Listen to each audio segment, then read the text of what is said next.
She was the only black nurse in the ICU, and the only one who noticed the newborn's monitors flatlining.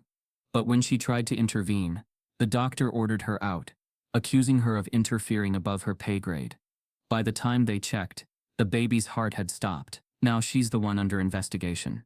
But the security footage, someone already wiped it. Before we deep dive into this interesting story, subscribe to our channel, and tell us where are you watching from. Share in the comments below. The rain had stopped just minutes before the hearse arrived. Now, the October sky hovered gray and heavy over Westfield Hills Cemetery, the kind of rich people resting place with tall marble angels, hand-etched headstones, and a separate entrance for family. Cars worth more than some homes glided through the gates, black-tinted windows hiding eyes full of staged sorrow. Dozens gathered under a pristine white funeral tent, hands clasped, faces solemn.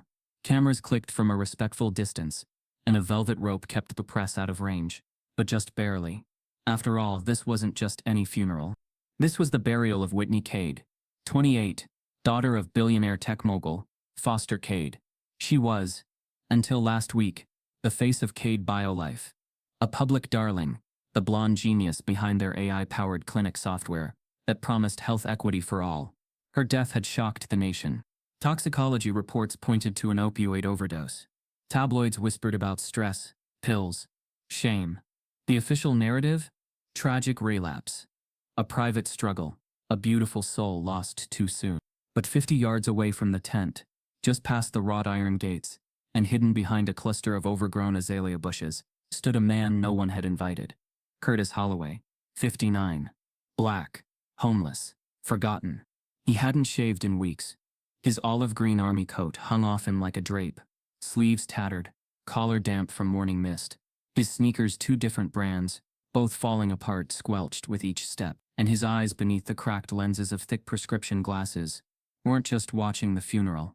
They were scanning, measuring, panicking. People didn't notice men like Curtis, especially not in places like this. He hadn't planned to come. He barely made it out of the shelter alive last week, when a fire broke out in the middle of the night. Two others didn't. Since then, every night, Whitney's face haunted him, her pale lips trembling, her eyes fluttering open for just a second before the paramedics zipped the body bag shut. He wasn't supposed to see her that night, but he had, and now, standing outside her funeral, he couldn't stay silent. Curtis took one slow breath and stepped forward. He crossed onto the cemetery grass, shoes sinking slightly into the earth. No one turned. The ceremony had started. A sleek mahogany casket sat above the open grave, rimmed with roses. Foster Cade stood behind the podium, voice tight with curated grief. She believed in changing the world, Foster said. And she still will, through our foundation, through our legacy, through the data she left behind. Curtis kept walking. Past the line of polished black umbrellas, past the last row of chairs. No one looked at him until he shouted, "Don't put her in there." The words cracked like thunder. All eyes snapped toward him.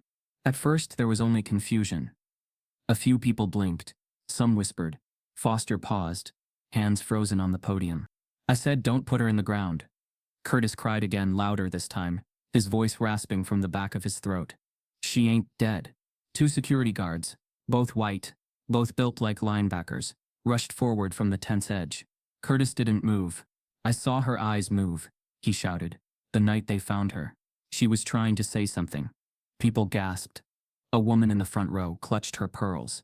Cameras clicked faster now. "She ain't overdosed. She was drugged. There's something wrong.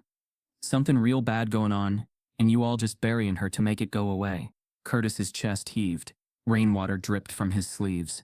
For a split second, no one said anything. Then laughter. Small at first, then growing. Someone scoffed. "Is this some kind of protest?" Another voice hissed. "He's on something." The guards reached him. One grabbed his arm. "Sir, you need to step away." "Don't you touch me," Curtis barked, yanking back. "I fought for this country. You don't get to bury a girl alive just 'cause you're rich and scared." Foster Cade stepped forward now, calm but icy. "Who let this man in here? I don't know how he even got past the gate." A staffer muttered. "Should we call the police?" Curtis was yelling now, voice breaking. "She's alive. Y'all can't feel it?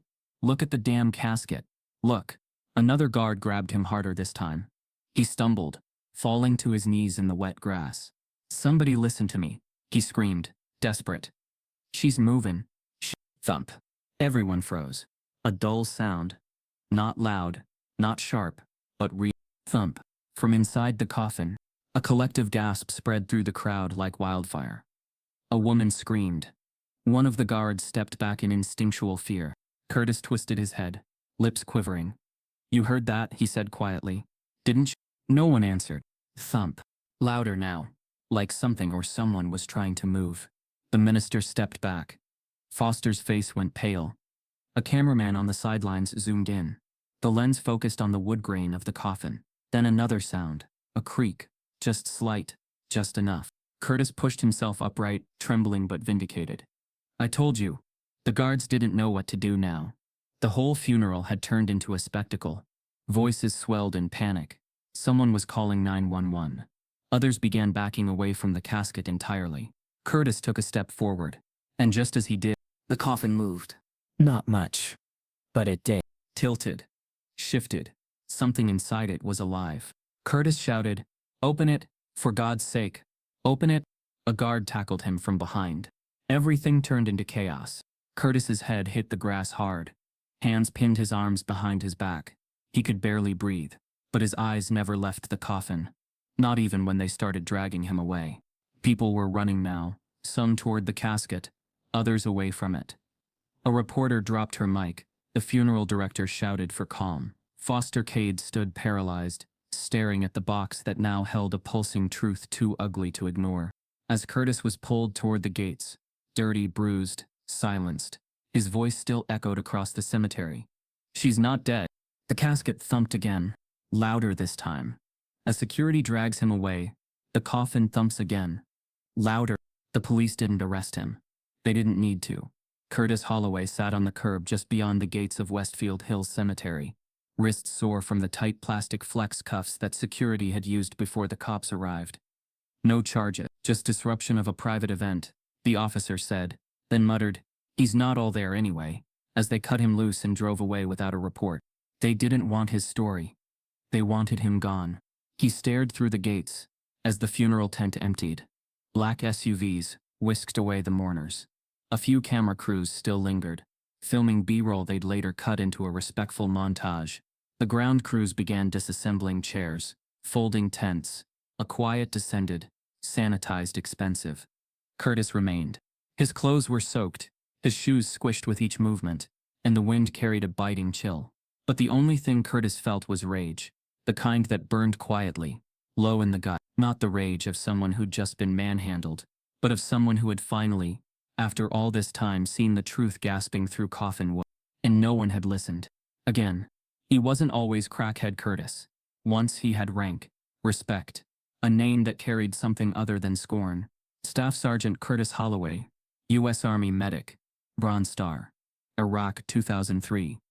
He'd saved lives, stitched bullet wounds with trembling hands under mortar fire. But when he came back home, alone, unmoored, already hearing things he shouldn't, his country offered him a bottle of pills, a 6-week therapy voucher, and then silence. After the 3rd job denial, the 5th eviction, and the 8th night sleeping on the 6 train, the streets started calling him something else. Crazy vet. Tweaker. Crackhead Curtis. It stuck. Even after he got clean, the name stayed. People remembered your rock bottom, never your recovery. The night he saw her, Whitney, was a Tuesday. He remembered because the soup kitchen had served meatloaf, and Tuesday was meatloaf day. It rained hard that night, making the alleys behind East 12th stink of rot and bleach. Curtis huddled beneath a loading dock near the Blue Orchid Motel, one of the few places that didn't chase him away immediately. That's when he saw her, Whitney Cade. He didn't know her name at the time, not yet. Just another young white woman, soaked, clutching something in her coat. What caught him off guard wasn't her face, or her clothes, or even her beauty. It was the way she checked over her shoulder before ducking into room 6. Like she was being followed, hunted. He leaned forward instinctively, hiding in shadow. Something about her urgency didn't feel right. Minutes passed. Then a light flickered inside. Then off. Then again. Curtis squinted. The shades were drawn, but the outline of movement was visible. A figure, A second one, briefly crossed behind the curtain. Taller. Male. Then, silence. Curtis waited. An hour passed. Then two. No one came out. Around 3 a.m., a nurse from the local outreach van passed by and nodded at him. "You okay tonight, Curtis?" she asked gently. He almost said yes. Almost. But something in his gut twisted. And instead he asked, "You know who went into room 6 earlier?" The nurse looked confused. "No one's booked there officially. Motel's off the grid. Owners don't file guests." Curtis's mind flashed. He got up, stepped toward the door, looked for signs. The knob was locked. Lights off. No sound. He was about to leave when something barely audible tickled his ear. A whisper. "Help!" Faint. Croaked. Then silence. He banged on the door. Nothing. Again. Nothing. He ran to the motel's front desk. A tired man with stained flannel and nicotine fingers. "Somebody's in room 6. They need help." I heard him say help. The man didn't even look up. "Ain't no one in 6. And you? You need to go." Curtis left, but he circled back. Sat near the dumpster till dawn. When the paramedics showed up at 6:43 a.m., he knew what they'd find. They carried her out on a stretcher, not moving, covered in a sheet. They didn't check for ID at the time, didn't even pronounce her at the scene, just loaded her up and drove off. Curtis followed, limping 3 blocks behind until the ambulance disappeared. He wouldn't learn until later who she was. Whitney Cade, the tech heiress, the face of ethical health AI, daughter of the very man whose foundation had once proposed a neural compliance protocol for nonverbal psychiatric patients. Patients like the ones Curtis had seen vanish from the shelters downtown. And then it clicked. She wasn't just dead. She'd been disappeared. 2 weeks later, Curtis got a flyer shoved in his hand by a passing street preacher. "Funeral this weekend. Open to the public. The Lord welcomes all to say goodbye." The name on the bottom made him stop cold. Whitney Cade. Public funeral. Curtis stared at it. Something felt off. Why would the Cade family, who lived in seclusion, who sent cease and desists to even minor gossip columns, invite the public to the funeral of their only daughter? And then he remembered the whisper. The second figure. The erased footage. The missing coroner. All of it. It wasn't about farewell. It was about finality. He realized what the funeral really was. A trap. Not for the press. Not for the protesters. But for the witnesses. For him. He sat now on that curb, staring at the gates. As they closed, the workers had finished the burial. Dirt covered the casket that had tried to move. She was under now. For good? Curtis didn't know. But something burned in his pocket. The flyer. The one he'd nearly tossed. He pulled it out. Smoothed the creases. Studied it closer. Something was wrong with the print. The typography wasn't standard. The text spacing, uneven, as if it hadn't been professionally made. He flipped it over. And there, barely visible in the margin, written in smudged pencil, 6 witnesses marked, 3 already handled. Curtis's heart seized. The invite hadn't just been an invite. It was a list. He wasn't supposed to make it out of that funeral alive. Someone was crossing off names, and he was on it. He clutched the flyer tighter, hands trembling. The funeral invite wasn't just public. It was meant to bury witnesses too. Curtis Holloway hadn't slept in 3 nights. He couldn't, not with her voice still ricocheting inside his skull. That whisper, "Help me." It didn't make sense, but it also made perfect sense. He'd heard it, not imagined, not a product of trauma or years on the street. A real voice, thin as thread, struggling through sedation. A voice from a girl the whole world had declared dead. That whisper had burned itself into his brain, louder than any war siren he'd ever heard. Her lips moved. He saw it. Her eyes fluttering like something trapped. Curtis knew what life looked like when it tried to stay hidden. He'd seen it in foxholes, in combat wounds, in the last gasps of fellow soldiers who begged not to be left behind. Whitney Cade had not been dead in that motel. And she hadn't been dead in that coffin either. But no one else saw what he saw. No one cared. The city moved on. The headlines called the coffin incident a tragic interruption. News anchors smiled while describing him as a troubled homeless man with delusions.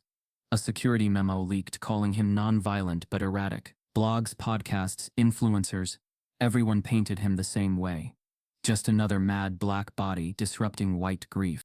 Even now, with Whitney's death being whispered about in circles of quiet suspicion, The system moved in one direction. Closure. Curtis sat on the edge of a rain-drenched bench outside the downtown public library, watching strangers pass. Most didn't look twice. Some pulled their kids closer. Others whispered behind their phone. But Curtis wasn't looking at them. He was watching the building across the street. St. Jude's Hospital. He hadn't been inside since they carried Whitney out of that motel. But he remembered everything. The curve of the stretcher wheels. The medic who wouldn't meet his eyes. The way her hand just barely shifted on the edge of the sheet. Curtis knew hospitals. He'd once worked in one, back before the PTSD, the dishonorable discharge, the pills. He knew the difference between a body and a breathing person. And what he saw on that stretcher wasn't death. It was sedation. Suppression. He pulled the funeral flyer from his coat pocket again. The pencil scrawl still stared back at him. 6 witnesses marked. 3 already handled. He had to find someone else, who knew. Someone who believed. And he had one name in mind. Her name was Tasha Givens. Mid-30s. Social worker. Black.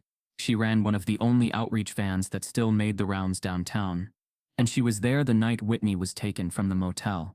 She'd seen Curtis begging the motel clerk to open room 6. She'd seen the panic in his voice. She hadn't said anything at the time, but she looked like she wanted to. Curtis found her van parked near the overpass off 10th and Linden, soup cans stacked, blankets folded, Narcan in a labeled box. He approached slow, hands out, not to scare her. Tasha looked up, cautious. Curtis? He nodded. I need to talk about that night. Her face shifted. She looked around. Then quietly, come inside. They sat in the back of the van, low light buzzing above them. I remember, she said before he could even start. I remember how scared you were. I wasn't scared, he said. I was sure. I heard her. Tasha hesitated. The official report. He leaned forward, voice trembling. You were there. You saw the ambulance. She didn't look dead. Tasha exhaled slowly. They didn't check her pulse in front of us. That's what I remember. Curtis blinked. Say that again. They didn't check. The medics came in, covered her, wheeled her out, didn't do compressions. No defib. Just left. That was it. The twist. Curtis knew. Because they already knew she wasn't dead. Tasha's eyes widened. She shook her head. That's not Curtis, you can't say that. If you're right, that's a cover-up, he finished. Big enough to bury us both. Tasha looked like she wanted to leave, to walk out of the van and pretend this conversation hadn't happened. But Curtis held up the flyer. They invited us to the funeral. It wasn't a memorial, it was a warning. She stared at the scroll. 6 witnesses marked. I didn't get one, she whispered. You didn't need one. You weren't talking. A long pause. Then her voice broke. You really think she's alive? Curtis looked her straight in the eye. I think she's in hell right now. Buried, gasping for air. And I think every second we wait, she slips further. Tasha nodded slowly. She reached into a file box behind her seat and pulled out a slip of paper. I wasn't gonna show anyone this, she said. But the day after the funeral, a man came to the clinic, said he worked for the Cade Foundation, gave us this to clarify the narrative. Curtis unfolded the paper. It was a confidentiality form. Lines of legal jargon, clauses, threats, and one name, typed at the bottom. Dr. Elena Matthew, the coroner. She's missing, Curtis said. She's more than missing, Tasha said. She's erased. No email trace, no voicemail. Her office was cleaned out, overnight. Curtis felt the air thin. They weren't just silencing witnesses. They were deleting them. That night, Curtis didn't go back to the shelter. He stayed in the stairwell of an abandoned high school, curled up near the radiator pipe, flyer clutched in his hand like a holy text. But sleep never came. Instead, the memory played again. Room 6, her whisper, that eye flicker. He saw it frame by frame in his mind. Then, something new. Something he hadn't noticed before. Her hand, her left hand, moved in a very specific way. Not random. A sign, a pattern. He sat up, breath caught. Morse code, 2 fingers. Short, short, long. Then long again. He didn't know Morse by heart, but it was enough. Someone would. If he could get the footage, if he could prove it. The next morning, he went to the only place he knew had cameras of its own, the 24-hour laundromat across from the Blue Orchid Motel. He asked the cashier, young, black, eyes skeptical, if the place recorded overnight. No sound, the man said, but motion triggered cams. Yeah, why? Curtis leaned in. Because someone ain't dead. The man blinked. What? Curtis smiled. For the first time in days. Just show me the night of October 2nd. The man hesitated, then nodded. Curtis stared at the screen as the tape played. The blue orchid. The alley. The flicker of light. Then there. Whitney entering room. Curtis pointed. Stop. Zoom in. The cashier paused. There's no detail, man. You can barely see her. Just do it. The image blurred, grainy but enough. Curtis could see her head tilt as she entered the room. One final look over her shoulder. And then a second figure. Male. Tall. Wearing a black coat. No face. And following her in. Curtis froze. That wasn't an accident. That was a setup. He turned to the cashier. Can you copy this for me? Before the man could answer. Screech. Brakes. A crash. Scream. Curtis ran outside. Tasha Givens lay in the street, motionless. Her outreach van's driver's side door still open. Curtis sprinted to her. Fell to his knees. Blood pooled. Her phone lay nearby. Screen cracked but still on. On it was a half-composed message. Curtis was right. I believe. It ended there. He clutched the phone, shaking, because now he was alone again. The only other person who might have believed him. Just got hit by a car. Curtis Holloway crouched beside the body, his palms stained with blood that wasn't his. Tasha Givens didn't move. The street buzzed with rising voices, sirens, a gathering panic, but all Curtis heard was the brittle crackle of her phone beneath his knee, the unfinished message still glowing. Curtis was right. I believe. The moment dissolved into static. Not in his ears. In the city around him. The ambulance arrived 5 minutes too late. The medics worked, but she never woke. Her neck had snapped on impact. No license plate on the car that hit her. Witnesses couldn't agree on the color. Security camera. System failure. Curtis knew what it was. Not an accident. A message. The Cade family didn't send threats. They sent finalities. The next morning, Curtis went to the police anyway. He had to. Downtown precinct. A gray building, with peeling walls. The kind that pretended to be impartial while soaking in bureaucracy. He clutched Tasha's cracked phone. And the funeral flyer. He told them everything. Room 6. Whitney's whisper. The missing footage. The ledger. The vanishing coroner. The car. The desk sergeant. A tall white man with a buzz cut and a silver badge. Listened without writing a word. His face was neutral. Until it wasn't. When Curtis mentioned the Cade name, the officer's eyes flicked. Not with curiosity. With calculation. You got any proof? The officer asked casually. Curtis held up the phone. Nothing admissible, the cop said, dismissing it before even looking. And if you're making false accusations against grieving families, that's obstruction. Curtis laughed bitterly. Obstruction? You serious? I'm serious about protecting this department from conspiracy theories, the officer replied. You're lucky we're not charging you for trespassing at that funeral. Someone just got murdered. No, the officer cut in. Someone had an accident, and unless you want to spend the night in a cell, I'd suggest you leave. Curtis stood still, heart pounding. You ain't even gonna take a report? We're not required to process delusions, the officer said, tone clipped. Especially from someone with a record. That word hit different. Record? Curtis hadn't committed a violent crime. Just a few misdemeanors, loitering, resisting when he'd tried to stop a guard from beating a homeless teen. But they always used it. Always dangled it over his skin like a leash. He stepped back, throat dry. This city's gonna eat you too, he whispered. The officer smiled coldly. Enjoy the sidewalk, sir.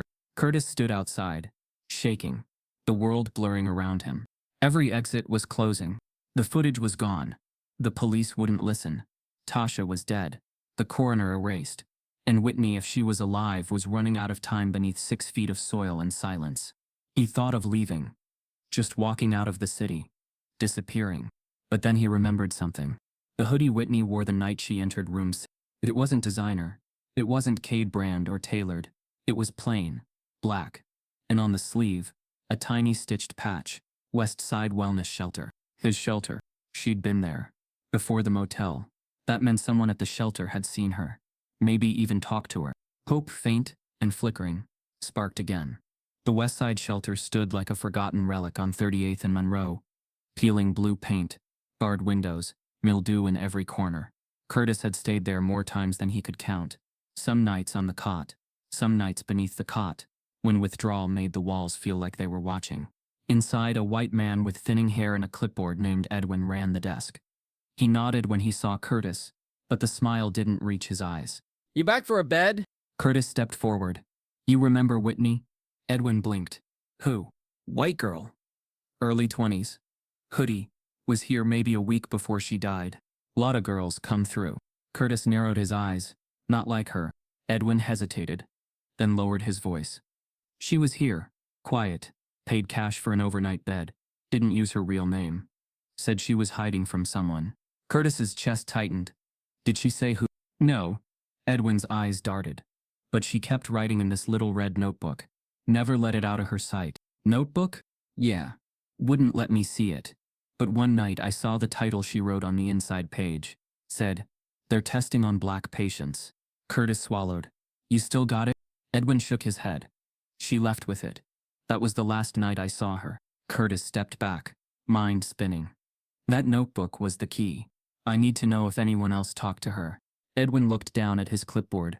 Curtis, you shouldn't be digging this deep. What? Edwin looked up again, face pale now. 2 men came here last week. Didn't give names. Asked about her. Asked if we kept camera logs.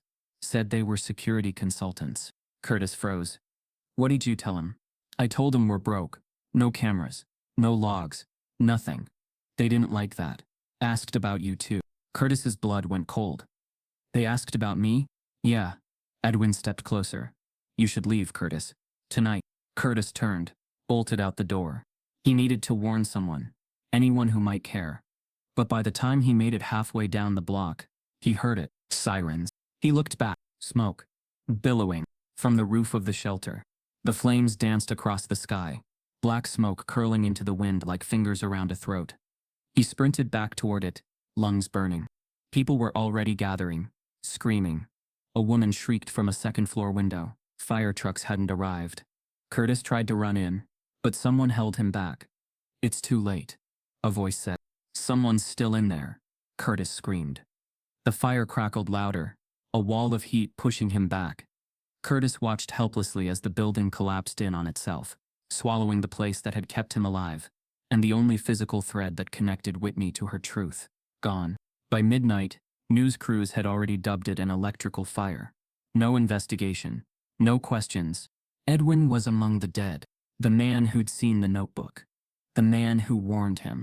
Curtis stood across the street, hands shaking. They were erasing people faster than he could find them. And they weren't using bullets. They were using power. Curtis looked at the skyline, the towers with CADE logos, the clinics with innovation banners. Whitney hadn't just whispered, "Help me." She'd tried to tell them.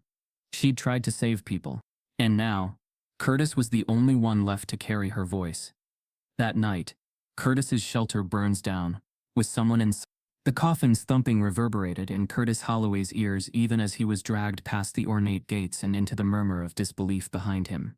He knew what he'd seen, knew what the coffin had betrayed, but the world would demand proof, and behind the facade of wealth and sorrow, proof was precisely what someone had made sure never existed.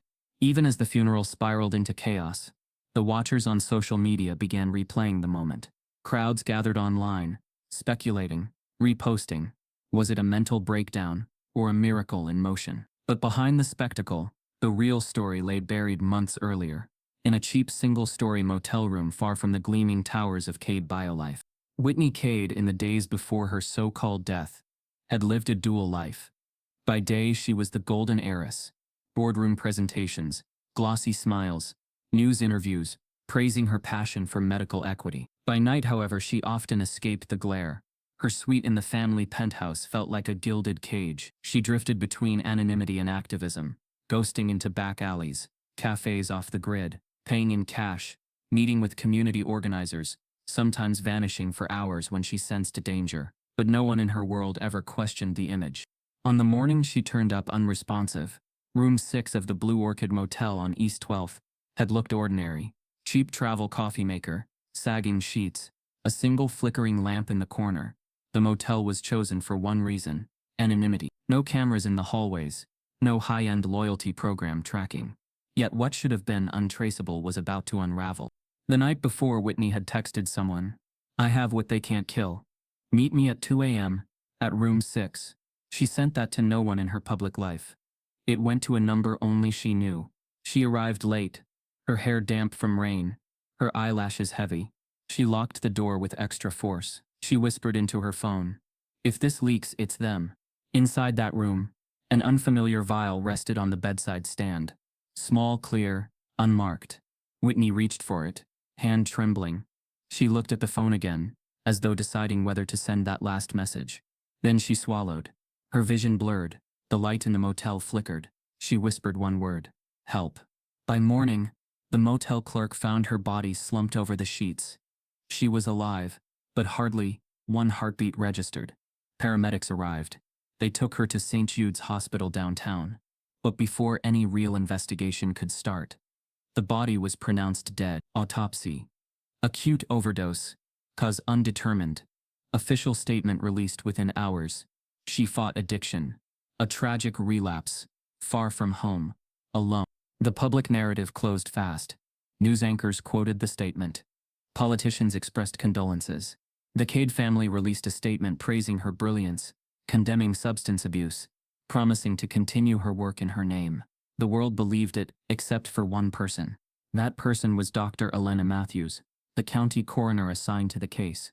She was the rare independent thinker in a system stacked with influence. As she reviewed the tissue samples, the drug panels, the traces of rare sedatives, she found anomalies, compounds not typically used in overdose deaths, compounds only in experimental sedation protocols. She requested blood vials from St. Jude's, the motel room for study, CCTV logs, staff interviews. But by the time she followed the trail, resistance blocked her at every turn. Her request for the motel's security footage was denied by the motel owner, who claimed his system had malfunctioned. Her subpoena for hotel staff statements was stalled by non-disclosure contracts. Her compost data logs disappeared. Every lead evaporated.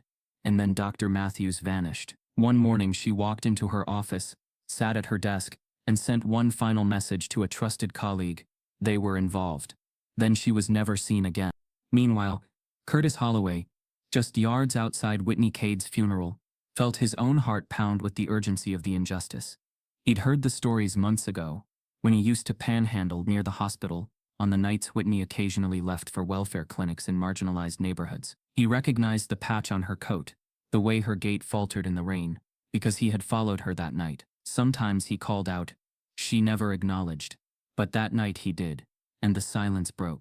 As the funeral attendees reeled from the coffin's movement, news vans pinged into the scene. Reporters shouted questions. Foster Cade's face contorted between rage and paralysis. Yet nowhere in the statements or speeches did anyone question how Whitney ended up in that motel in the first place. No one asked, who brought her there, who monitored her, who removed the tapes. Rumors circulated within Cade BioLife's corridors. Board members whispered of internal dissent. Whitney had discovered malpractice in their new AI sedation trials. She threatened to expose the use of vulnerable populations, homeless patients, Black patients, with minimal oversight. The company had invested millions in ensuring those trials remained hidden. One executive mused that she'd been getting too curious. Then came the twist no one saw coming. Late that morning, as the funeral crowd gathered to observe a moment of silence, a man in a sharp suit with a press badge breezed through the gate. Someone unfamiliar. He approached one of the photographers and quietly asked, "Where's the coroner's report?" The photographer, startled, looked back, and his badge bore the insignia of Cade BioLife Press Relations. That suited man lifted his camera to his eye and snapped a picture, not of the coffin, not of Curtis, but of the mourners in front. Foster, board members, staffers.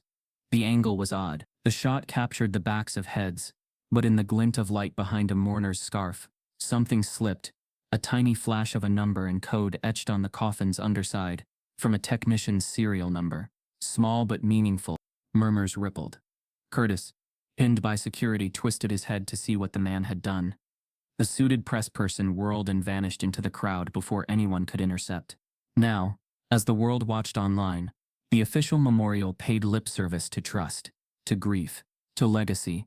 But under that heavy quiet, a new question took root. How had the coroner's request for motel footage been met with a malfunction? Why had every lead disappeared? And how far would someone go to silence the truth? Curtis, bruised, bent over, still shouting, watched the suited man's retreat. He felt a sudden surge of hope and dread. Because if someone from inside Cade BioLife was already manipulating images, that meant no evidence was safe. As the funeral limped on, someone whispered in Foster Cade's ear. He stiffened. His eyes flicked toward the gate. The pressman was gone. The crowd resumed prayers, but Curtis could see shadows flickering behind the curtains, and in that moment, he knew the fight had just begun. The security camera footage from the motel, gone, wiped clean. The fire didn't just take a building, it erased a history. By sunrise, Westside Shelter was nothing but cinders and yellow tape. The news blamed faulty wiring. They didn't mention the 2 consultants who visited days earlier. They didn't mention the name Whitney Cade. They didn't mention Edwin, just unidentified casualties. Curtis Holloway didn't sleep that night. He stood 2 blocks away watching the fire crews mop up what was left of the only place that had once given him a bed. A voice. A little warmth. Now he was a man without a name again. A phantom slipping through the cracks. But ghosts had eyes. And Curtis had seen enough. He moved like smoke for the next 4 days. Never sleeping in the same place twice. Never speaking longer than he had to. Under bridges. Behind a shuttered daycare. Inside the skeleton of an old church roof. Huddled next to a rusted bell that hadn't rung in years. He carried 3 things. Tasha's cracked phone. The funeral flyer. A journal filled with scrawled names and hours of painful memory. Some nights he heard footsteps too close to where he lay. Shadows that stood a moment too long. Vehicles that slowed near alleys, then sped up. Paranoia? Maybe. But paranoia had kept him alive this long. He learned to trust his instincts back in the desert. When silence got too quiet, that's when you grabbed your rifle. Only now he had no rifle. Just a memory. And a mission. Curtis's break came when he found a name he hadn't thought of in years. Nurse Margot Langston. Back before he lost his VA benefits, Margot worked at the South Point Free Clinic. Black. Early 40s. Sharp. The kind of woman who could check your pulse and your pride in one look. She didn't talk much, but she remembered everyone, especially the ones the world forgot. And Curtis remembered seeing her once briefly talking to Whitney Cade outside the clinic months ago. Late evening. They weren't just chatting. They were arguing. Margot looked afraid. Then she vanished. He didn't think much of it at the time, but now it made sense. Whitney had gone to Margot before she went to room 6, and Margot had disappeared weeks before the funeral. Curtis spent 3 days tracking the old clinic records. Not the digital files. They were wiped. He dug through a box of paper rosters tossed in a dumpster behind the shuttered building, found her initials in an old sign-in sheet from May. MLA. 1105. Next to it in smaller handwriting, meeting CBL delegate RM3, Cade BioLife. They'd sent someone. Months before Whitney died. Months before the coffin thumped. Curtis stared at the sheet, fingers trembling. They weren't just testing patients. They were testing staff. Margot had known something. Whitney had come to her. And now both were gone. Unless Curtis remembered an old contact. Jules, a quiet ex-programmer who'd crashed out of the tech world and now lived in a tent 2 miles off the freeway. Jules owed him. Curtis had once stopped a cop from cracking Jules's jaw for trying to charge his phone at a public outlet. They met at dusk. "You got something for me?" Jules asked, fingers twitching from caffeine and fear. Curtis nodded and handed him Tasha's cracked phone. She was sending messages before she got hit. "Maybe location data. Can you pull it?" Jules looked it over, mumbling. "Screen's garbage, but SIM's intact." They sat for hours beneath the freeway's echoing arches. Jules rigged up a busted laptop, bypassed the OS, and cracked into the GPS logs. "Here," Jules pointed. 2 days before she died. She went to an address in River Point. Some kind of warehouse. Not a hospital. But, Jules zoomed in. It was registered as Cade Logistics, a storage company for medical disposal units. Curtis's stomach turned. Whitney had gone there. So had Tasha. And maybe Margot. He had to see it. River Point was industrial silence. Wide streets, fences topped with curled metal. Curtis walked the blocks at dusk. Hoodie up, head low. The warehouse stood 3 stories tall, windowless, with a painted Cade BioLife logo on one side. a smaller sign below it, authorized personnel only. But he wasn't here to go in. He just needed to watch. He camped behind a metal recycling bin, across the alley. Watched the side entrance. From midnight to 3 a.m., no one came. But at 3:17 a.m., a white van pulled up. The back opened. Two men stepped out. Both wore medical scrubs. One carried a clipboard. They opened the van. Curtis couldn't see inside, but he could hear the hiss of hydraulic gears. A wheeled gurney slid out. Not a body bag. A person. Strapped. Masked. Unconscious. Curtis's heart pounded. He pulled out the cracked phone and hit record, catching grainy footage of the figures moving the gurney inside. They didn't treat it like waste. They treated it like inventory. Just before the door closed, one of the men turned toward the alley. Curtis ducked, but not before catching a glimpse of the figure's badge. The name read, Langston. Curtis's breath caught in his throat. Margot. She was alive. Working for them? No. Controlled. Used. Curtis waited until the van was gone. Then, as morning broke, he approached the warehouse entrance. Not to break in, just to look. There, discarded near the edge of a loading ramp, was something shiny. A necklace. Thin silver chain. One broken clasp. The charm. A small, silver. Curtis froze. Whitney's necklace. He remembered it now. In the photos, the interviews, the press kits. She wore it everywhere. Her mother gave it to her and now it was lying here. Near a van. Near Margot. Curtis picked it up slowly, like it might burn his fingers. They had her. Or she had been there. And if Margot was alive, so was Whitney. Somewhere beneath Cade's empire.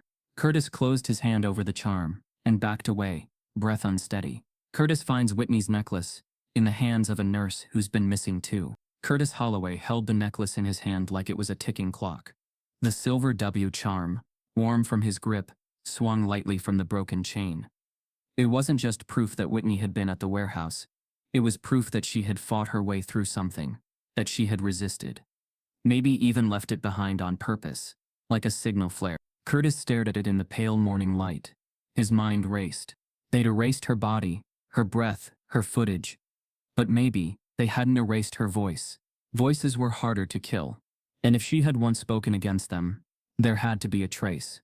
He walked for hours that day, until his legs ached, and his back screamed. Curtis didn't take buses. They tracked those. He moved low through the city like a shadow, thinking through every place he knew. Whitney might have left her imprint. Somewhere before they silenced her. Somewhere off-brand, off-script, unfiltered. She hadn't always been a Cade. Not in the way they wanted her to be. Curtis remembered the way her face looked in those magazine covers. Smooth, airbrushed, distant. But in person that night outside the clinic, her expression was something else. Tired, worried, real. She wasn't acting for the press. She was running from something. Or toward something bigger. At dusk he reached a community tech hub he hadn't visited in years. Green Line, tucked between a defunct dollar store and an overgrown lot. Non-profit. Black Run. Curtis had once used their free Wi-Fi to submit VA paperwork, before his case disappeared. Accidentally. He hadn't returned since. Inside, the same linoleum floors. Same humming desktops. New faces though. College kids. Working moms. Ex-cons learning Python. It smelled like sweat and burnt coffee. It felt like breath. He went to the front desk. A young woman with twists and glasses looked up. "You need access?" "Need to look someone up," he said quietly. "Whitney Cade." She blinked. "The billionaire?" He nodded. "The real her." The woman hesitated, but something in his face, weathered, urgent, moved her. "Room 4, that system's not connected to the cloud. Just archive stuff." He entered a small windowless room, where an ancient computer hummed under buzzing fluorescent lights. He searched her name. At first, nothing. Then a post from an old community blog, deleted but cached. A panel. 2018. Whose bodies? Racial gaps in experimental medicine. Panelists: 2 black OBGYNs, a civil rights attorney, and Whitney Cade. Curtis clicked. The page stuttered. Loaded. Then a video popped up. A grainy recording from someone's phone. Shaky but clear enough. There she was. Whitney. Not in makeup. Not in heels. In a hoodie and jeans. Sitting beside black women who respected her, not for her name, but for her stance. We have to be honest about who gets tested first, she said in the video. It's not white billionaires. It's low-income black women. It's unhoused black men. It's patients who won't get lawyers if something goes wrong. You think AI in medicine is neutral? Ask who trained the algorithm. The crowd clapped. Someone shouted, "Say that." Curtis leaned closer to the screen. The Whitney in that video wasn't playing along. She was defying something. He scrolled. Another clip. A town hall in Baltimore. Whitney stood in front of a mic, speaking on Cade BioLife's behalf.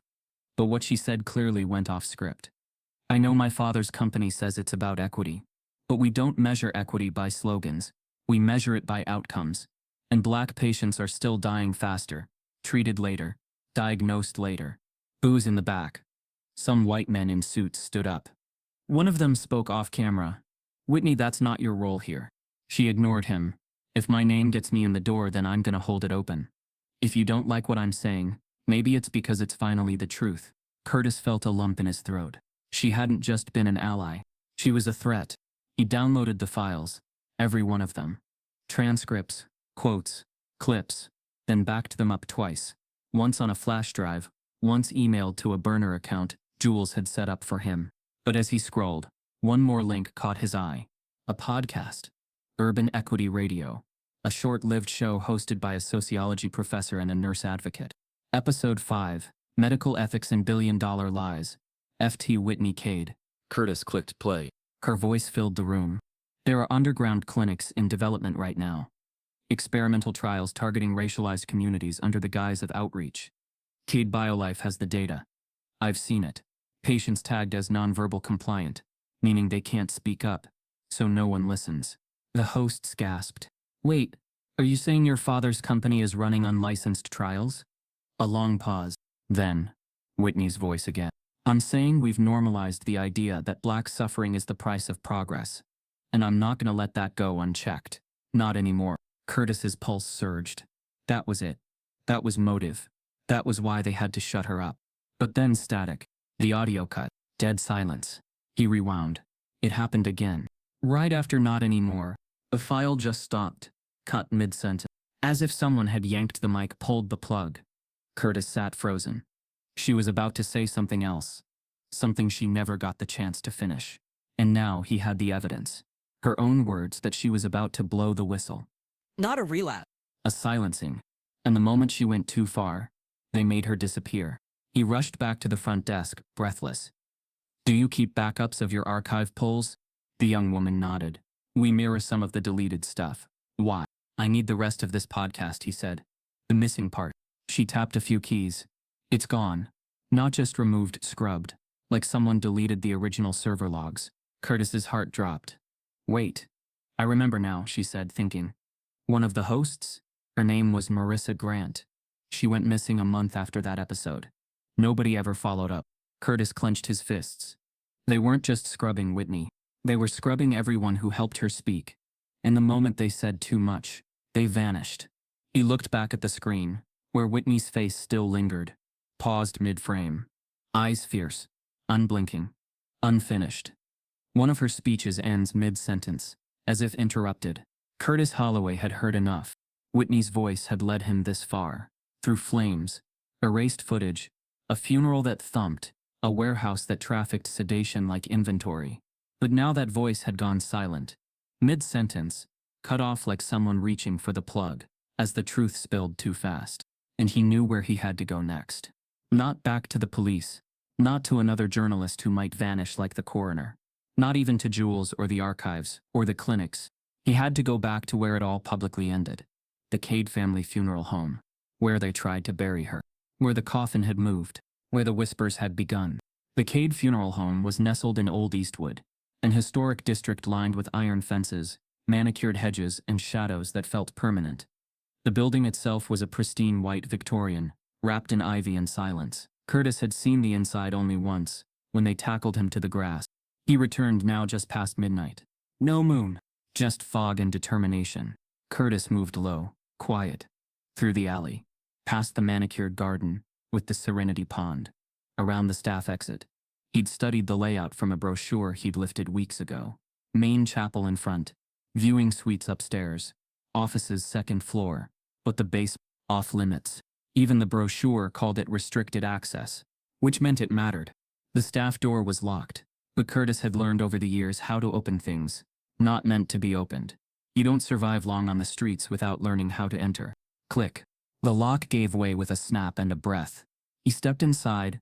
The air was thick with chemical chill and air freshener. Too clean, too artificial. The place was silent, except for a faint hum. Electricity, climate control. He moved past the chapel, now dark, chairs neatly stacked, past the guestbook table, down the main hallway to the service stairs. Each step creaked like a warning. The basement door was old wood, bolted, but the keycade panel beside it blinked red. Curtis pulled out the small camcorder Jules had hacked to record without LED lights. He pressed it to his chest and whispered, "If I don't make it out, Mrs. Cade Funeral Home, 14047 Eastwood." He punched in the code he'd seen briefly in a reflection during a video he'd replayed dozens of times.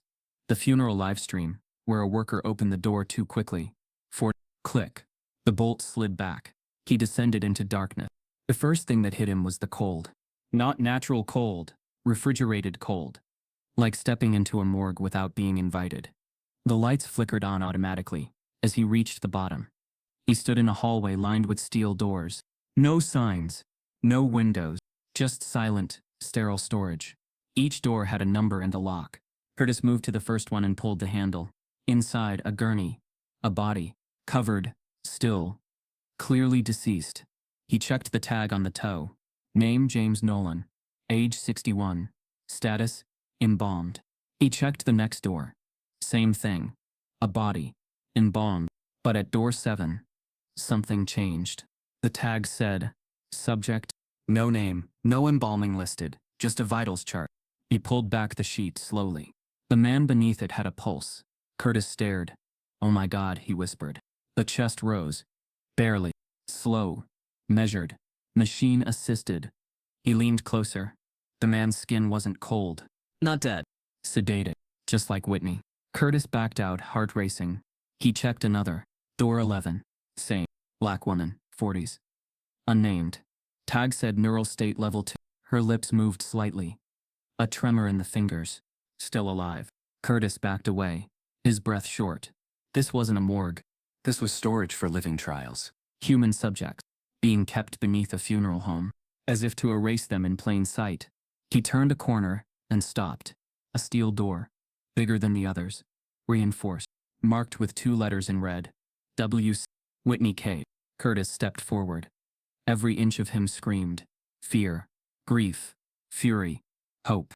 The keypad blinked red, locked, but he leaned in, ear pressed to the cold metal. And then, a sound, barely there. A shuffle, a bump, movement. From inside, Curtis staggered back, hand over his mouth. She was in there, alive. The silence swelled into a scream only he could hear. He stepped forward again, pressing his forehead against the door. "I'm here," he whispered. "I hear you." And inside, barely audible, came a whisper. "Help!" Curtis fell to his knees. Everything he'd said, every word they called delusion. It was all real. She was alive.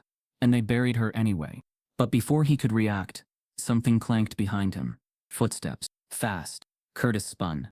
The stairwell door was open now. Light flooded in. Someone else was coming. The chamber marked WC is locked, but someone's moving inside. Curtis froze in the cold basement. The steel door marked WC, just inches from his trembling hands. The faint sound from inside, the whisper, the shuffle still echoed in his mind, like a pulse he couldn't quiet. But now footsteps thundered from the stairwell. Heavy, deliberate. Someone else was down here. Someone who wasn't supposed to see what he had seen. He moved fast, ducking behind one of the storage racks as light washed over the floor. A man descended, tall, mid-50s, white, wearing a mortician's coat with a Cade Foundation lapel pin gleaming on the pocket. His gloves were spotless. His face, composed. He carried a clipboard, humming under his breath. Curtis held his breath. The mortician, Mr. Lang. The head embalmer, according to the newspaper articles. Curtis had read. Walked to the refrigeration units, checking dials, murmuring to himself. He never looked at the covered bodies as people. Just numbers. 48 stable. 51. Fading. 52. Expired. He scribbled notes with casual precision. Then he stopped at the chamber labeled WC. His tone shifted. Lower. Careful. Subject prime. Still under. He keyed in a code. The lock light turned green. But he didn't open it. Instead, he pressed a small intercom button on the side of the door. A faint beeping tone echoed. Then silence. Lang spoke softly into the panel. Admin clearance check. BioLife will want an update before morning. They're coming for retrieval. Retrieval. Curtis's blood ran cold. They weren't storing Whitney. They were keeping her until they could take her somewhere worse. Lang finished his rounds, turning toward the opposite corner of the basement. Curtis waited until the man vanished behind a frosted door, then crept from hiding, his breath clouding in the air. He had to find proof. Something solid, something that could speak louder than his word ever could. He slipped past the door Lang had entered. It led into a small office, a cramped windowless room lined with cabinets, and a single old filing locker, shoved against the wall. The light flickered overhead, illuminating a desk stacked with forms stamped BioLife Confidential. Curtis scanned the desk quickly. Medical intake sheets, organ consent forms, blank death certificates. Some of the lines were pre-signed. Others already had names filled in. All the names sounded familiar. Neighborhood names. Shelter names. He rifled through until he found a folder labeled Unclaimed. Inside were photocopies of county death forms. Each stamped, no next of kin. Each marked, transferred to Cade Foundation for research purposes. Curtis whispered under his breath, Jesus Christ. And then he saw it. The locker. Rusted. Old. Not part of the funeral home's standard storage. Something about it felt hidden in plain sight. He tugged at the handle. It resisted. He braced his foot and pulled harder. The latch snapped free with a metallic crack. Inside, stacked beneath rows of paper files, was a single leather-bound ledger. Heavy. Worn. The pages yellowed from years of fingerprints and secrecy. He opened it. Names. Dozens of them. Written in neat, looping, cursive. And beside each small annotations. Subject 01. Compliant. Transferred. Subject 022. Adverse reaction. Subject 027. Unclaimed terminated. Subject 031. Neural sedation effective. Curtis flipped page after page, horror building with each line. Every single name was black. Men, women, some with birth years, some with street aliases, some marked only by a letter, F, 47, M, 32. None with families, none with a home. He turned another page, and his chest tightened. Cade Trial Series Delta. Below the header, a handful of entries stood out. He read slowly, lips trembling. Whitney Cade. Subject Prime, unauthorized data leak. Retrieval ordered. And circled in thick red ink, one single word beneath her name. Flea. Curtis's stomach dropped. The ledger blurred in his hands. They hadn't planned to kill her. She had failed whatever they were testing.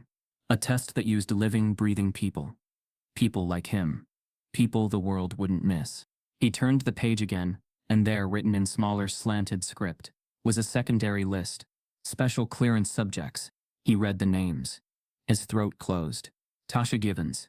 Deceased, vehicular. Elena Matthews. Miss Curtis Holloway. Unstable under observation. His name. Written, underlined twice. He staggered back, clutching the ledger like it might bite. They were watching him. Even now.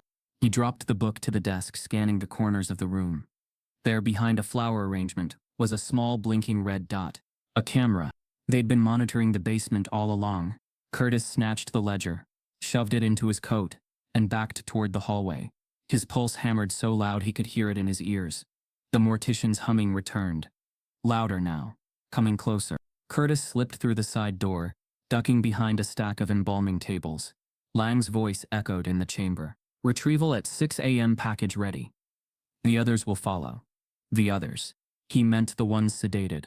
Stored like lab rats under the guise of dignity. Curtis felt nausea crawl up his throat. He pressed his back to the cold tile, sliding down until his knees hit the floor. The ledger burned against his chest. He wanted to scream. To break something. To call someone. But who? The cops wouldn't listen. The press would spin him. The Cade family owned the city's oxygen. He looked toward the WC door again. The red light blinked steady. Quiet. Waiting. Like a heartbeat under ice. he whispered, barely audible. I'm gonna get you out. I swear to God. Behind the steel, there was no reply. Just a faint thump, like a weak fist against the inside of a coffin. Curtis stood, tears freezing on his face. He turned for the stairwell, gripping the ledger tight. His footsteps were soundless now, every movement deliberate. But as he reached the bottom step, something caught his eye, a white envelope, sitting on the shelf near the basement's exit. Addressed in typewriter font, to Cades for records only. Curiosity pulled him back. He opened it. Inside was a printed page, stamped confidential internal memo. The words stopped him cold. Effective immediately. All failed trials to be classified as accidental deaths and processed under Cade Family Mortuary Protocol. Remaining assets to be transferred to Cade BioLife Research Campus for disposal. He read it twice, every word slicing through him like glass. Disposal. They didn't even call them human. Curtis shoved the letter into his coat and raced up the stairs. He had to leave before the morning shift came, before Lang saw the open locker, before Cade BioLife realized what he'd found. He reached the chapel doors, heart pounding, air burning in his lungs. The fog outside glowed faintly with the oncoming dawn. He turned once more toward the basement, and froze.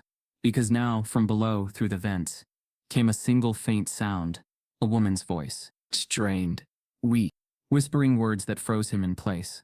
Curtis. He gripped the wall to steady himself. Whitney Cade. Alive. Awake. Calling his name. But how did she know it? A single word is written beside her name. Flay. Curtis Holloway didn't remember running, just the sound of his own heartbeat pounding louder than the steps beneath him.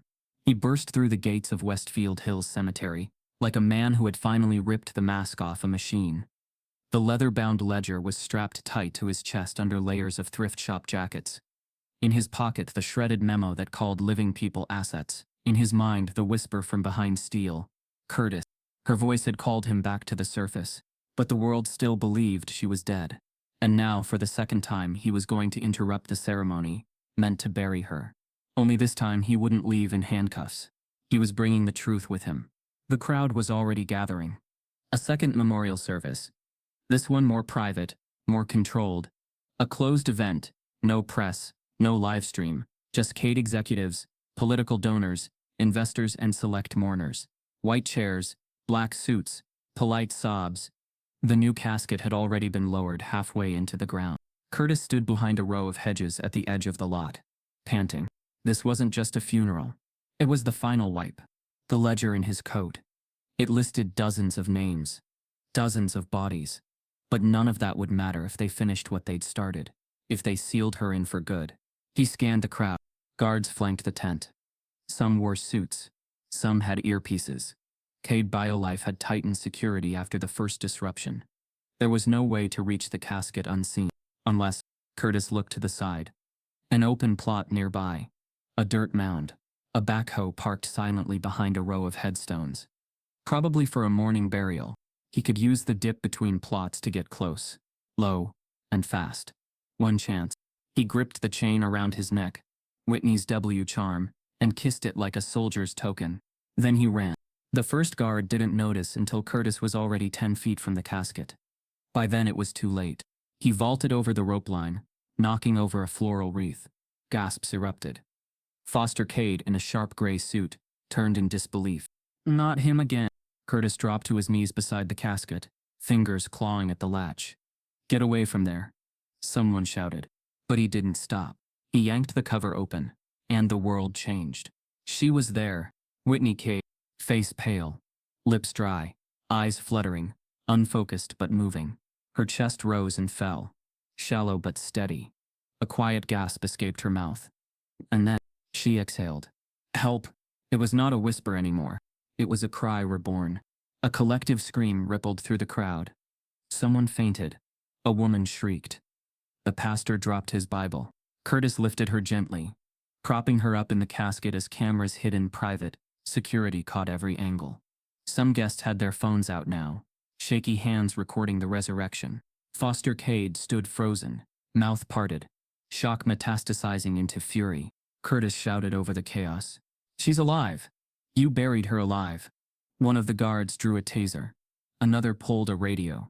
But no one moved fast enough. Because Whitney, though dazed and drugged, opened her eyes wider, focused on the man holding her. "Curtis," she croaked. Everyone heard it. Curtis turned to the crowd, voice shaking. "They've been sedating people, testing on the homeless, the black, the voiceless." She tried to stop it. They called it a relapse, but she was fighting back. He reached into his jacket and pulled out the ledger. This is your proof. They called her a failed trial. They used this funeral to hide their guilt." Cameras zoomed. Phones flashed. Someone shouted, "Call the DA." Curtis looked back at Whitney. She clutched his hand now, her fingers trembling but alive. "You're okay," he whispered. "You made it." She nodded, eyes still wide, disoriented, but not gone. Not gone. Then, click, a sound barely audible over the screams. Curtis looked down. A red dot hovered over his chest. It pulsed lightly, dead center. He didn't move. He raised his eyes and scanned the tree line. There, a glint of glass. A man in all black. Sniper. Suppressed. Target locked. Curtis froze, shielding Whitney with his body. The cameras didn't notice. The crowd didn't notice. But he saw it, and the man with the rifle saw him see it. And still, the dot remained. A sniper's red dot lands on Curtis's chest. The red dot disappeared. Curtis didn't know why. Maybe someone called it off. Maybe the sniper hesitated. Maybe the chaos made the shot too risky. But one thing was certain.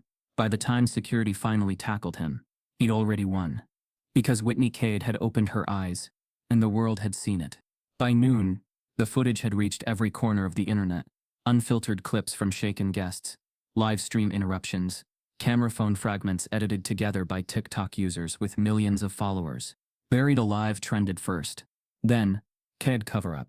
Then Curtis was right. The news anchors scrambled. PR teams issued desperate statements. Cade BioLife spun the narrative like a spinning top, with a hairline crack. Foster Cade released a polished video that afternoon. "We grieve as a family. This disruption was the result of a complex medical condition." Whitney was presumed deceased. No foul play. Just a rare, tragic anomaly. But the internet didn't buy it, because nothing about Whitney Cade's expression, when she gasped in that coffin, looked accidental. It looked like survival. And survival always had a story. Curtis Holloway sat handcuffed in the back of an ambulance, flanked by 2 plainclothes officers and 1 silent EMT. They were taking him to a secure medical unit for evaluation. No name, no address. He had one thing in his pocket they hadn't found, a micro SD card, slipped into the seam of his boot. It held scans of the ledger, the list of bodies, the red ink around Whitney's name, the word "Phil." He didn't resist the handcuffs. He didn't plead or scream. He waited. Because now it wasn't just him. Now the world had questions. That same day, something unexpected broke open. An anonymous source, under the handle Trial Truth, on X, leaked internal hospital records from St. Jude's, screenshots of Whitney Cade's intake, her vitals, the fact that she was never officially declared dead, the fact that a doctor whose name was redacted signed her transfer order hours after her supposed time of death. Then came the receipts, a list of sedative dosages, administered to patients marked as nonverbal low risk, nearly all black, nearly all labeled uninsured. Medical students across the country shared it. ER doctors confirmed the drugs listed weren't standard for emergencies. They were experimental. Journalists tried reaching Cade BioLife. Voicemails were full. PR reps went dark. Their website flickered offline for 30 minutes, then came back with half its pages missing. People began connecting the dots.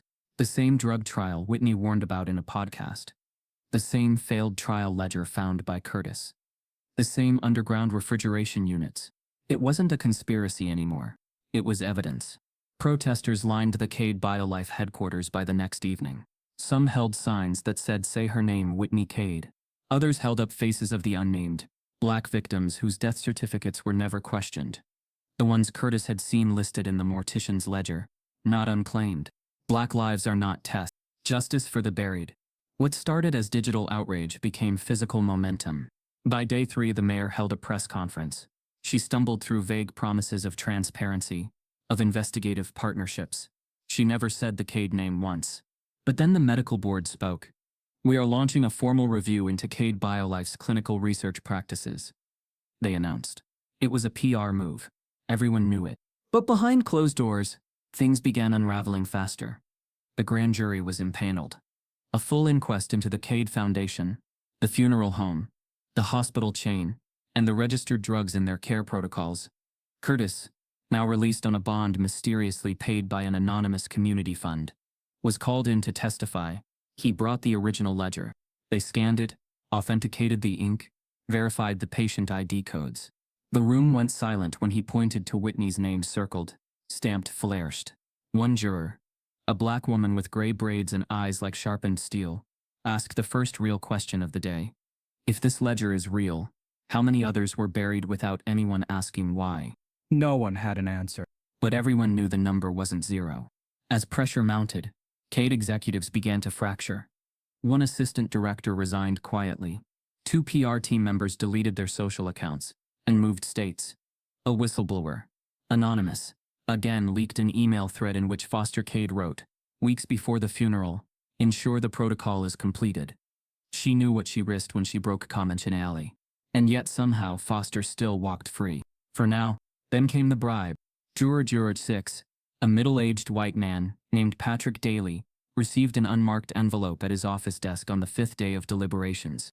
Inside was a check, $150,000.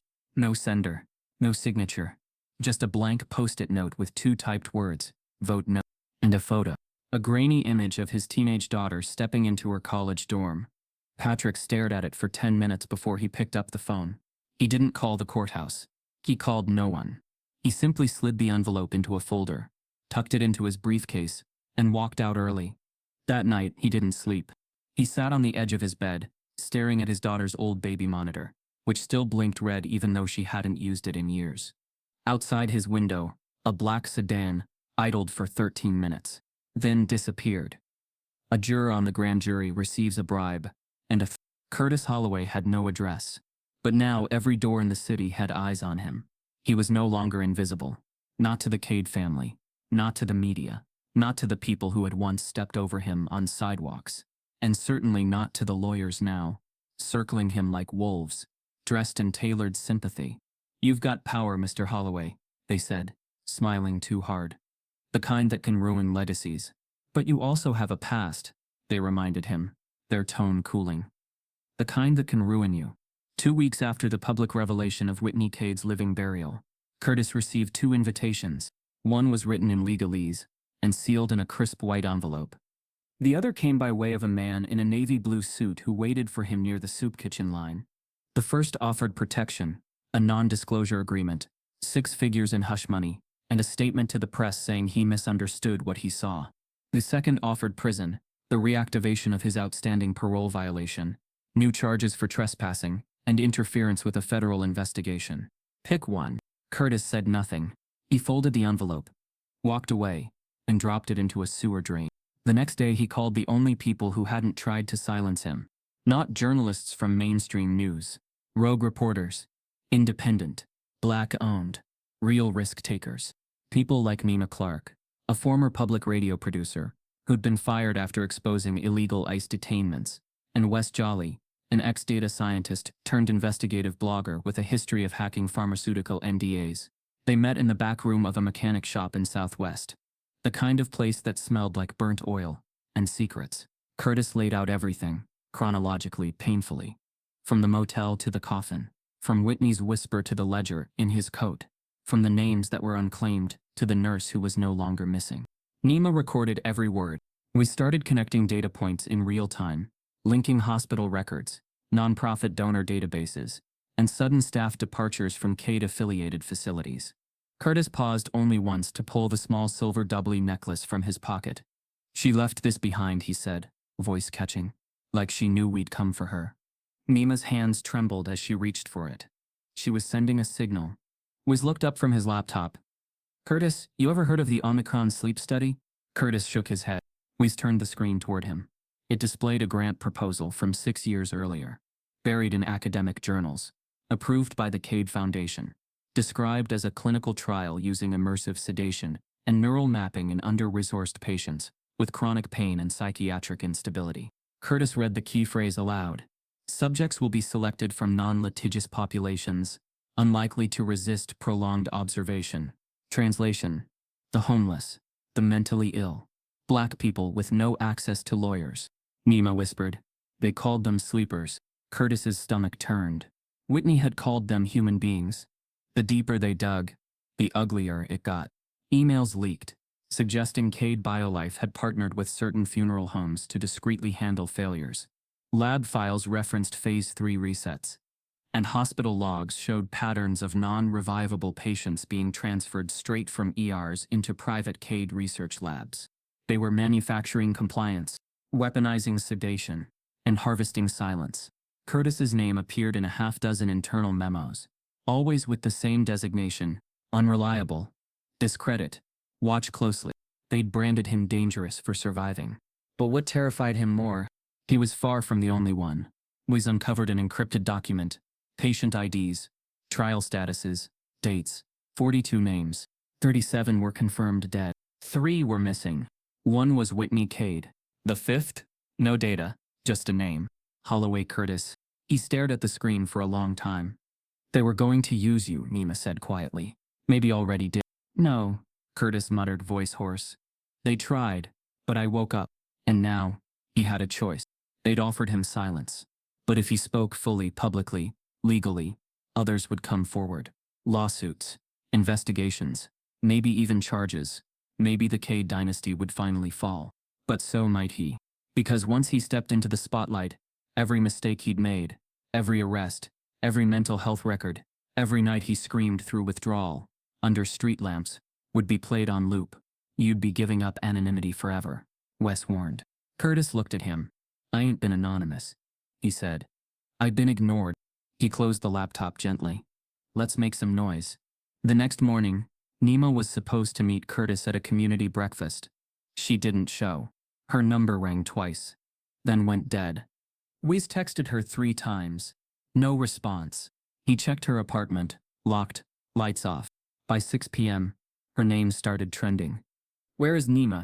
An anonymous post appeared online. At 7:42 p.m., a blurry image of Nima's apartment door, cracked open. Inside, overturned furniture. No blood, no Nima. Wiz tried logging into their shared files. Gone. Every recording, every note, every file they'd uploaded together. Vanished. Even the backups. The Cade machine had struck again.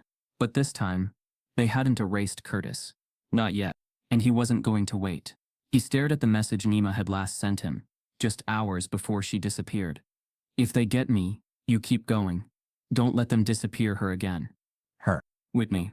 Curtis stood alone in the dark that night, staring out over the rooftops of a city that once refused to see him. Now they all would.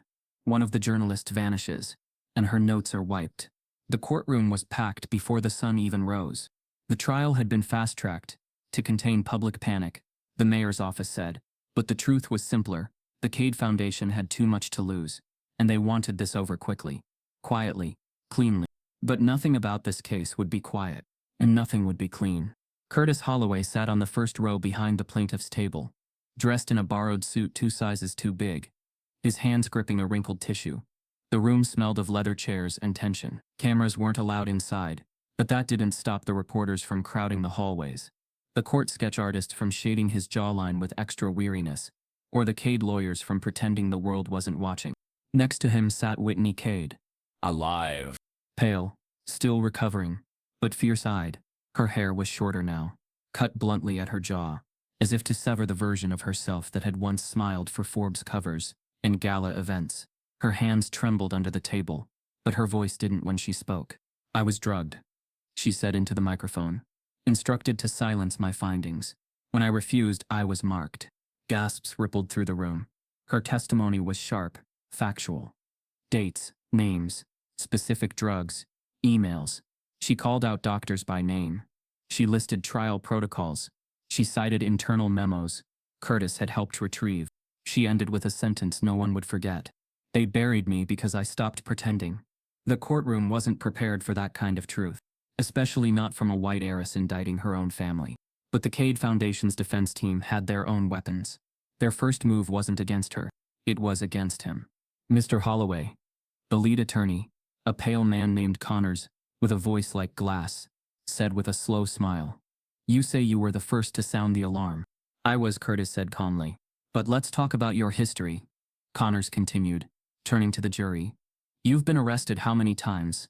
Curtis didn't flinch. 4. All non-violent. Drug charges? Yes.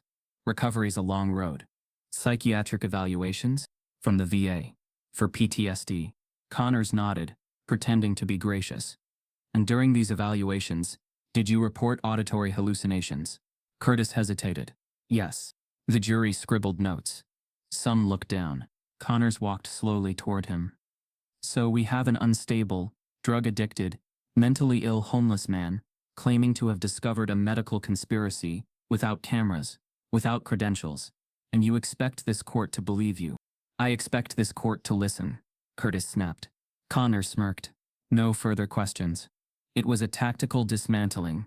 They couldn't discredit the facts, so they attacked the vessel.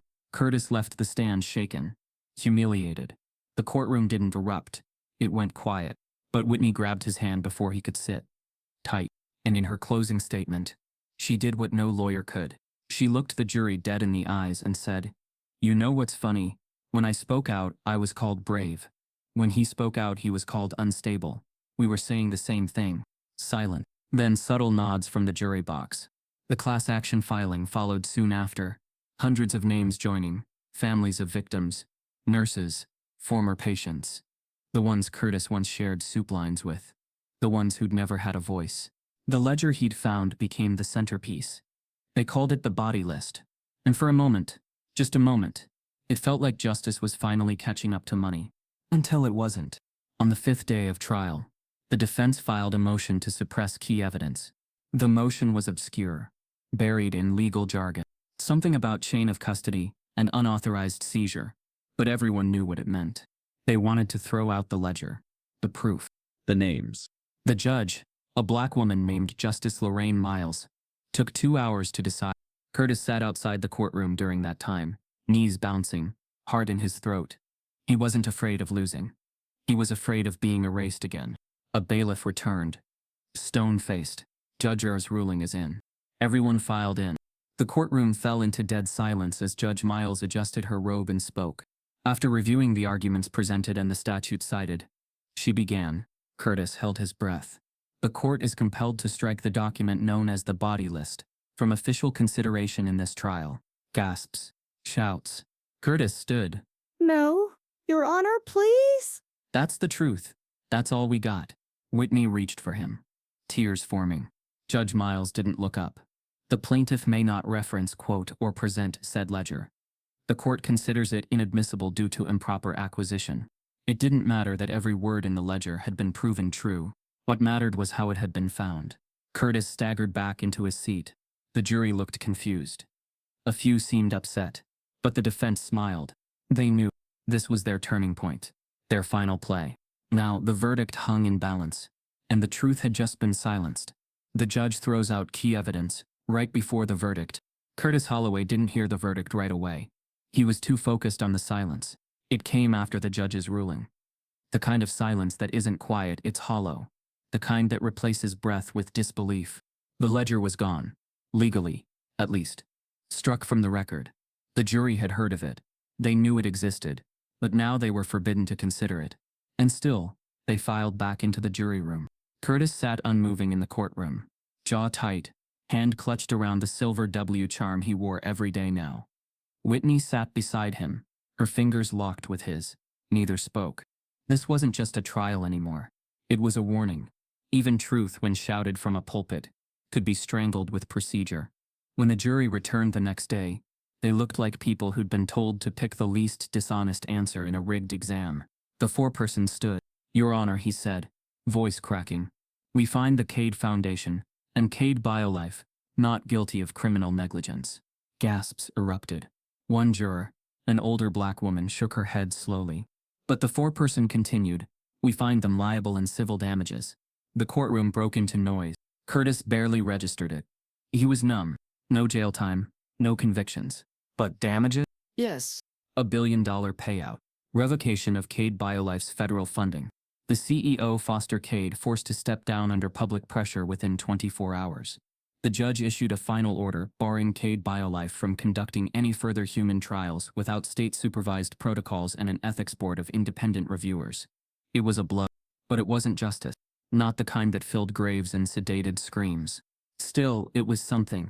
In the weeks that followed, Curtis became a name. He didn't want it, but it came anyway. The press called him the truth-teller who wouldn't be silenced. Some called him a hero, others a symbol. He was on magazine covers, without permission, his face airbrushed, his posture exaggerated. People passed him in the street and said, "Thank you." People passed him in the street and said, "Don't let them use you." Whitney moved into a trauma recovery facility upstate. She didn't do interviews, she didn't take meetings. But every few days she called Curtis and said, "Still breathing." And every time he heard it, Curtis whispered back, "You kept the rest of us breathing too." One morning, a white envelope slid under the door of the motel room where Curtis now lived. No return address. No stamp, just an embossed seal on the front. A stylized C. He opened it carefully. Inside, a short letter, printed, no name. "Mr. Holloway, your voice matters now. You've shifted the conversation. There are people who want to see you do more, with resources, not just rage. If you're willing to work within a framework, we're prepared to offer you a position as a public health equity strategist. National platform, full salary, travel stipends, and discretion." At the bottom, a single line handwritten in pen. "You won the battle. Don't fight the next one alone." Curtis read it twice. He read it again. The offer was real. It came with power, with access, with visibility. It also came with something else. Strings, framework, discretion, code for stay within the lines, code for no more stunts, code for talk but don't shout. He looked out the window of his motel room. Outside, a mural had been painted overnight on the brick wall across the alley. His face, Whitney's eyes. Above it, in bold red spray paint, "They tried to bury us. We were roots." He folded the letter, set it on the desk. He didn't answer it. Not yet, because something deeper was tugging at him. Not ambition, not fear, instinct. Later that night, as the streetlights blinked on and cars whispered past the window, Curtis scrolled through his inbox. Most of it was noise, news outlets, nonprofit groups, lecture invitations. But one message caught his eye. No subject, no sender. He clicked. A single sentence appeared on the screen. "There are more." Attached a PDF file. Unlabeled. Undated. He opened it. It was a patient transfer log. Not from Cade BioLife, from another facility. A new one. Different name. Different branding. But the signatures matched. The sedation drugs were the same. And at the top, the facility name read, Echelon Therapeutics, Denver, CA. Curtis stared at it. His chest tightened. They hadn't stopped. They'd moved. The war wasn't over. And if he took the job, maybe he'd never be able to speak again. An anonymous donor offers Curtis a job, but with strings attached. Curtis Holloway let the envelope sit on the desk for 3 days. He didn't open it again, didn't reread the offer. He knew what it said. He also knew what it meant. Power, if he stayed in line. Resources, if he followed the framework. Silence, if he accepted their version of victory. He watched the mural across the alley from his motel window slowly fade beneath city dust and the quiet erosion of public memory. For all the noise, for all the trending hashtags and protest chants, he knew how this system worked. It didn't erase you with guns anymore. It erased you with comfort. It made you forget you were once bleeding. It bought your voice, then muted your soul. So on the 4th morning, Curtis picked up the envelope, walked it 2 blocks, and dropped it into a trash can, still half full of broken styrofoam and someone else's half-eaten sandwich. He turned away before it hit the bottom. 3 months later, Curtis sat behind a desk made of salvaged oak, inside a room with no windows and walls covered in sticky notes. A mural of faces, some smiling, some missing, covered one side. A whiteboard with 4 words underlined in red hung above his desk. Everybody knows somebody. The office was small, humble. 1 cracked coffee maker, 2 chairs, 1 phone that barely rang. But on the door, stenciled in black paint, were the words, "The Listen Foundation, a sanctuary for homeless whistleblowers." Curtis had taken the pain and built something with it. Something they couldn't erase. It wasn't a PR job. It wasn't a nonprofit designed to make donors feel righteous. It was a shield. A warning to the powerful. The people you ignore now have a name, a number, and a microphone. He didn't do interviews anymore. He didn't need to. His name had become a signal, quietly passed from one shelter to another, from clinics to bus stops, from halfway houses to food banks. If someone had seen too much, if they were being followed, if a friend had vanished, if a patient never woke up, Curtis's office was where they came. And he listened. Whitney Cade never went back to her family. She'd moved north to a modest walk-up in Detroit, where nobody called her princess, and the only thing people cared about was whether she showed up to the community council meetings on time. She didn't speak at conferences. She sat in the back, took notes. Listen. She ran a neighborhood clinic 2 days a week under a different name, Whit Jordan. Free blood pressure screenings, lack maternal health info sessions. And once a month she video called Curtis. They didn't talk about what they'd survived. They talked about what they were building. She was healing. Slowly, unevenly, but healing. Once, during one of those calls, she said, "You ever think about the ones we didn't save?" Curtis didn't answer right away. He just looked at the wall behind his desk, at the mural of names. "I think about them every time someone walks in that door." And they did walk in. A former nurse, a shelter counselor who'd seen records go missing, a night janitor from a mental health facility who said the basement was locked during routine transfers. They weren't all right. They weren't all safe. But each story added another page to a growing archive of reality. Not just truth, patter. Curtis didn't ask for evidence on the first visit. He asked, "Who else knows?" And sometimes, that alone made them cry. It was a Monday when the folder landed on his desk. No return address, no courier, just there, waiting. When he opened the door, it was thinner than most files. Only 2 pages. The top sheet was a photocopy of a hospital intake form. Name Ezra M. 9 years old. Status, nonverbal behavioral instability. No listed guardian. Recommended, long-term sedation and evaluation. Preclinical tier. Curtis stared at the date. 2 weeks ago. His breath caught. He flipped to the second page. A photo. Black boy. Dark eyes. Skinny arms. Hospital gown too big for his frame. Eyes wide. Not scared, but aware. On the back of the photo, one word written in child's handwriting. "Awake." Curtis stood slowly, looked at the wall of names, then turned to the whiteboard. He erased everything, and wrote one new line. "Not again." A new case file lands on Curtis's desk, and this time the name is a child. No mother should have to bury a child because someone refused to listen. No one should lose their job for trying to save a life. If you believe doing the right thing should never cost you everything, type yes if you believe in justice. And subscribe if this broke your heart.